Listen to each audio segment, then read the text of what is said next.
Good afternoon.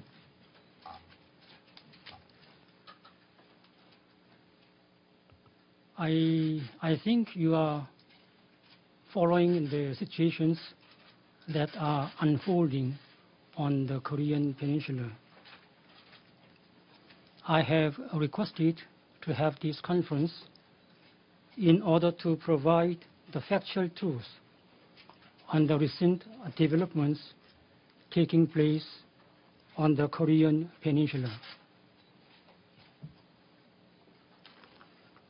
On the 4th of August 2015, mine explosion of an unknown cause occurred in the vicinity of the South Korean military posts in the southern portion of the demilitarized zone of the military demarcation line.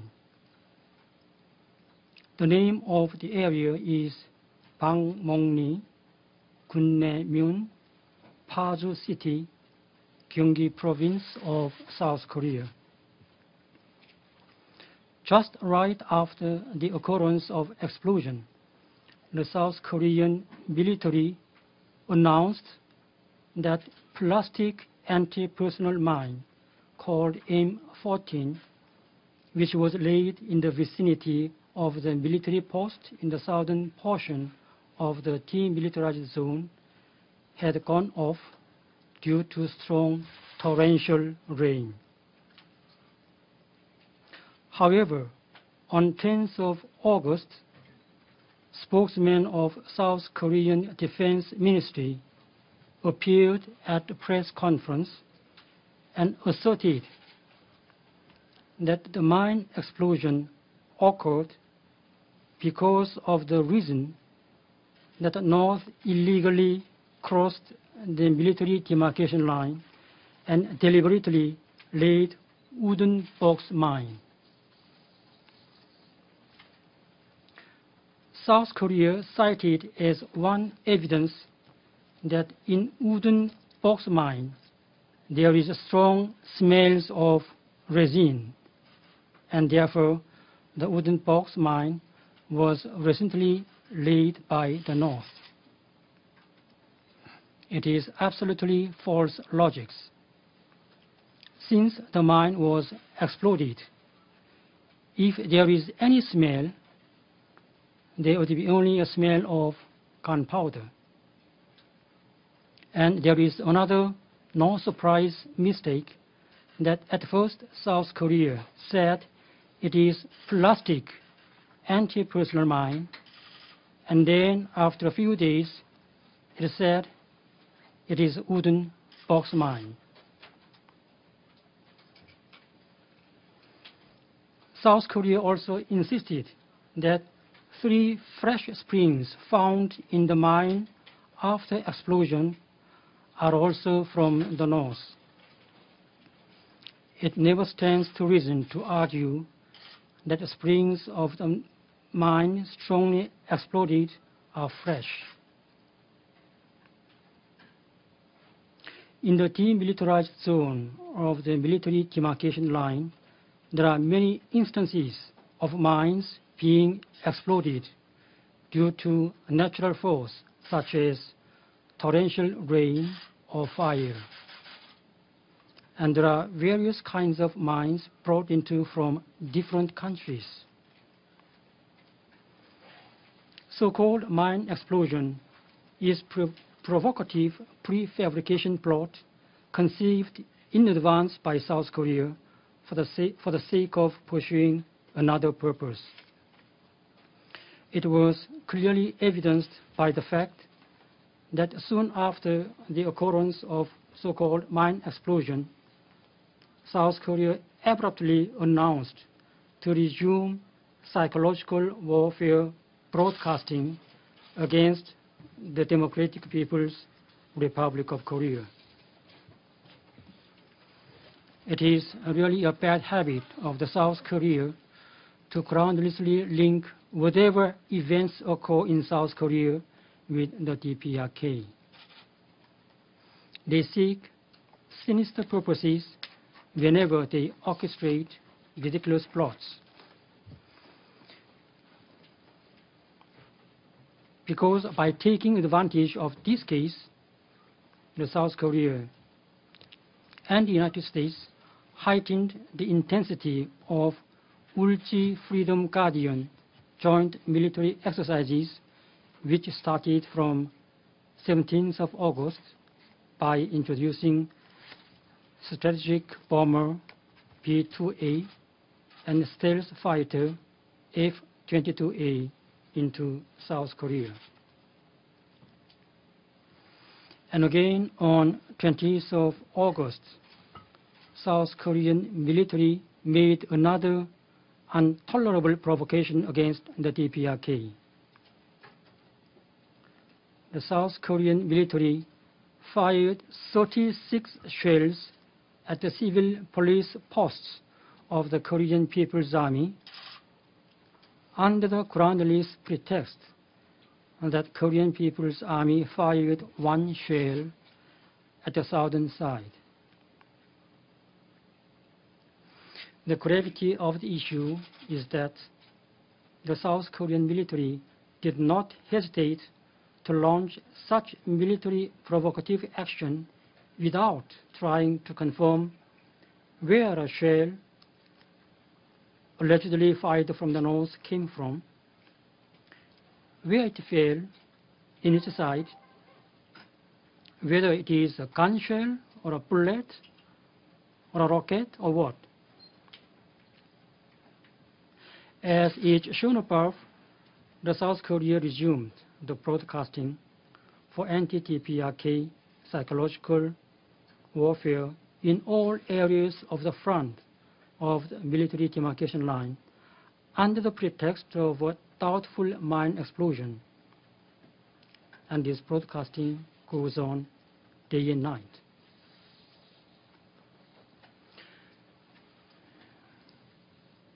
In this regard, the General Staff of the Korean People's Army sent an ultimatum at 17 o'clock on 20th of August to the South Korean military that if a strong military counteraction would be launched unless it stops the anti-DPRK broadcasting for psychological warfare and removes all broadcasting means within 48 hours. Nevertheless, thereafter, the South Korean military invented a case of shell fired by the North, and under that pretext, fired dozens of shells on the DPRK's territory without any scientific grounds. Now the situation on the Korean Peninsula inches close to the brink of a war due to the continued anti-DPRK political and military provocations by the United States and South Korean military force. Psychological warfare against the DPRK is, in essence, an open act of war against it, and vicious political and military provocations designed to destroy the ideas and system and all domains of the life of the DPRK and its people.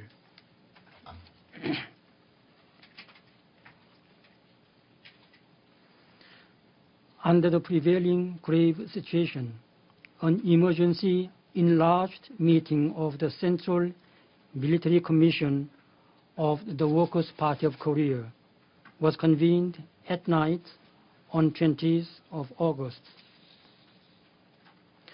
The meeting was presided over by Marshal Kim Jong-un, First Secretary of the Workers' Party of Korea and Chairman of the Central Military Commission of the Workers' Party of Korea. At the emergency enlarged meeting of the Central Military Commission of the Workers' Party of Korea, Marshal Kim Jong-un issued an order of the Supreme Commander of the Korean People's Army that the front-line large combined units of the Korean People's Army should enter a wartime state to be fully battle-ready, and the area along the front be put in a semi-war state from 17th o'clock on Friday, 21st of August. On orders of the Supreme Commander Marshal Kim Jong-un, all the Korean People's Army frontline large combined units immediately entered into a wartime state at once, fully armed to launch any surprise operations, and finished their preparations for action. The enemy's provocation bases and the anti-DPRK propaganda bases and means for psychological war are now within the sight of the Korean People's Army's multiple rocket launchers and tactical and strategic rocket forces. The grave situations now on the Korean Peninsula have been created by South Korea at the start of the South Korean military on the basis of prefabricated provocation plots. Large-scale military exercise, which is called Ulchi Freedom Guardian, involving tens of thousands of U.S. and South Korean military, is going on in South Korea with an open purpose to eliminate the headquarters of the DPRK and occupy Pyongyang, the capital of the DPRK. If South Korea does not respond to our ultimatum, our military counteraction will be inevitable, and that counteraction will be very strong. This is the briefing on the recent developments that is taking place on the Korean Peninsula, for your reference. And I would like to add one more, that only this afternoon we have requested through the President of the Security Council to take up this issue, all these issues, immediately at the meeting of the Security Council, just for your information purposes. Thank you. I will take some questions.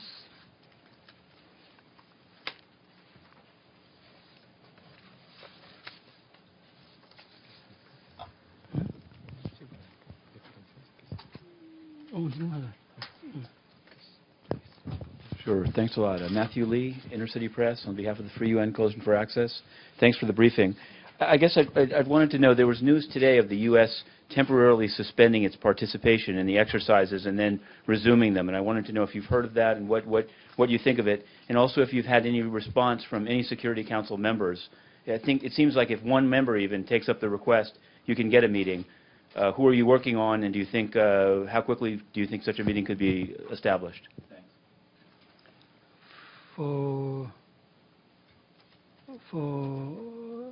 the sake of your convenience, I think it's better that I will take relevant all questions and then I will respond after that.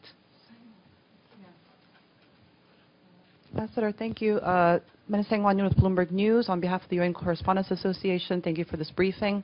My question is, in 2013, I think it's March, your government declared a state of war with South Korea in response to what your government called, reckless provocative acts by the United States and South Korea. And like you said in your introductory remarks, those provocations include military exercises and et cetera. Since then, U.S. and South Korea have continued to carry out those annual drills as they're going on now. So my question is, how is your government declaring over the past 2 days that the peninsula is at a brink of war? How is that different, and how will that help you achieve your demands, an end to what you call reckless provocations by the U.S. and South Korea? Thank you.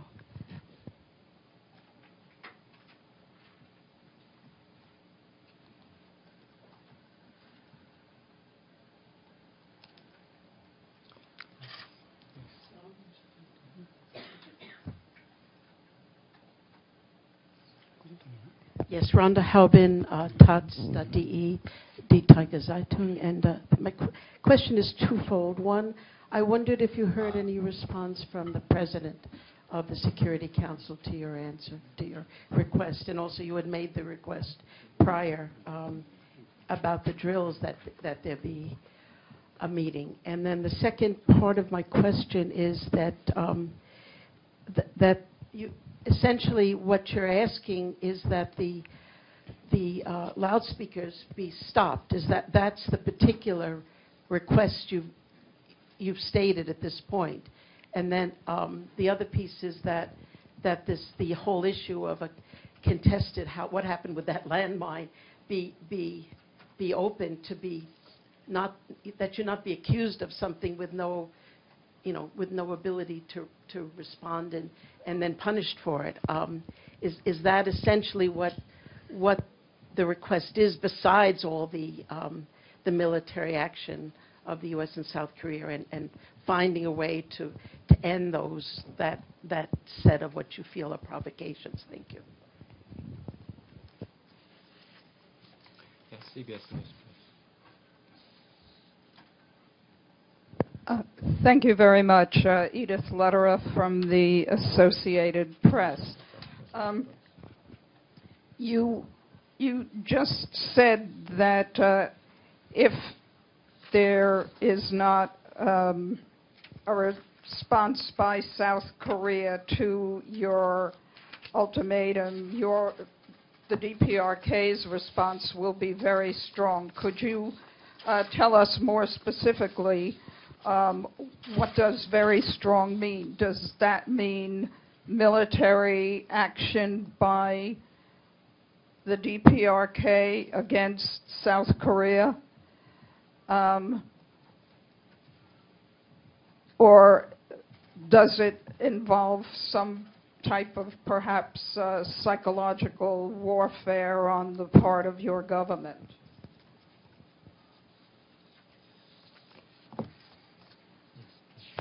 Yeah, Joseph Klein, Canada Free Press. You indicated that you're requesting that the Security Council hold an urgent meeting in response to this latest crisis.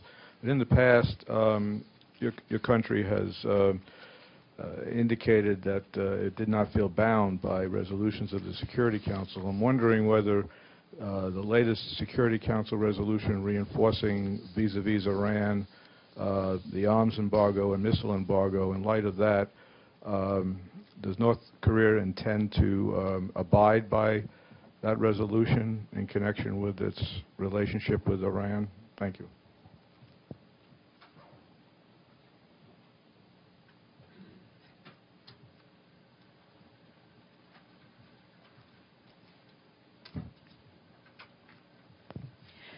Thank you. Olga Denisova, RIA Novosti, Russian News Agency Ambassador. According to what you've just said, is DPRK still ready for peaceful talks with South Korea?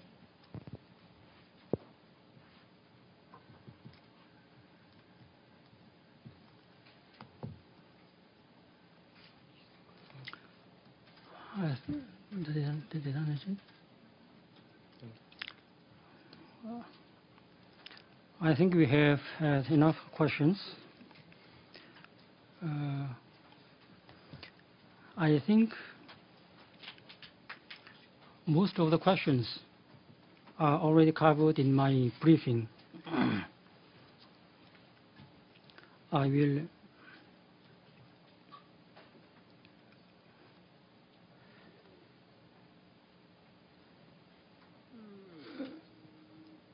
clarify again our positions on the recent developments that are taking place on the Korean Peninsula.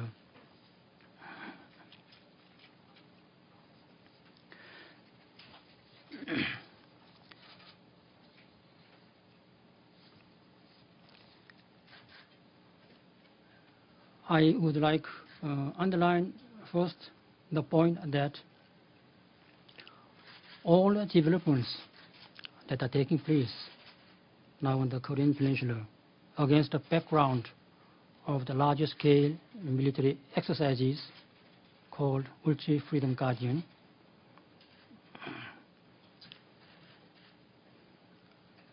are made or prefabricated, are made and are the ones which were prefabricated by the South Korean authorities, by the South Korean government, and by South Korean military.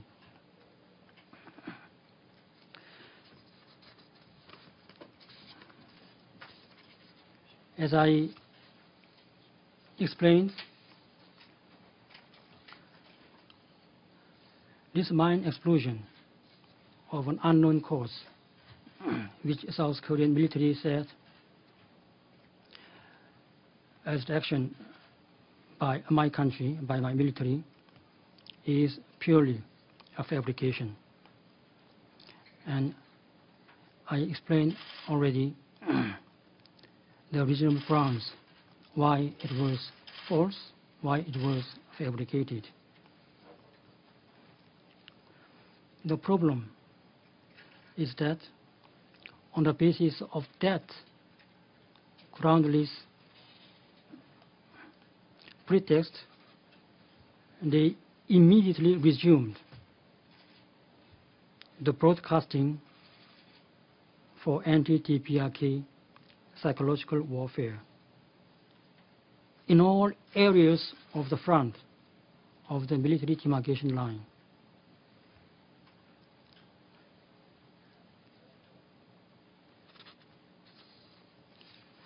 And this is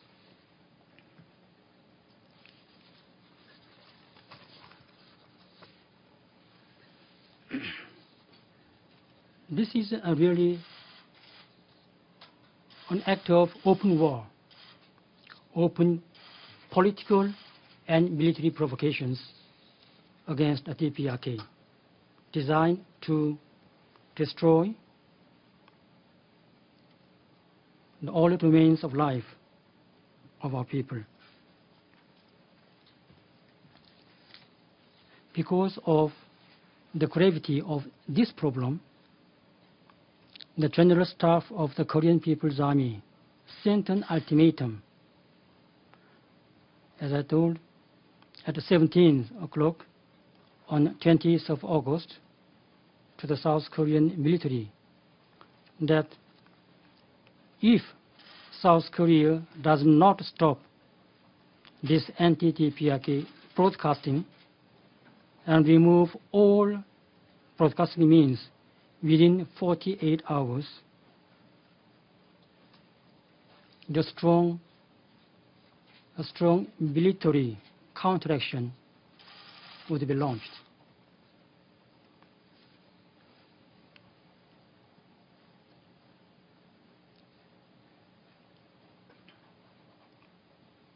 Even after this ultimatum, South Korean military again fabricated so-called shell fired from the north. This again prefabricated provocation act. We didn't shoot anything, any shell, any bullet, and even there was no accidental shooting at the time around that area. This is purely a fabricated provocation from South Korean government and from South Korean military. If South Korea really does not respond to our ultimatum, then we will respond. There will be a strong military counteraction. And I would say that our military will not make any empty talks. Thank you very much for your attention.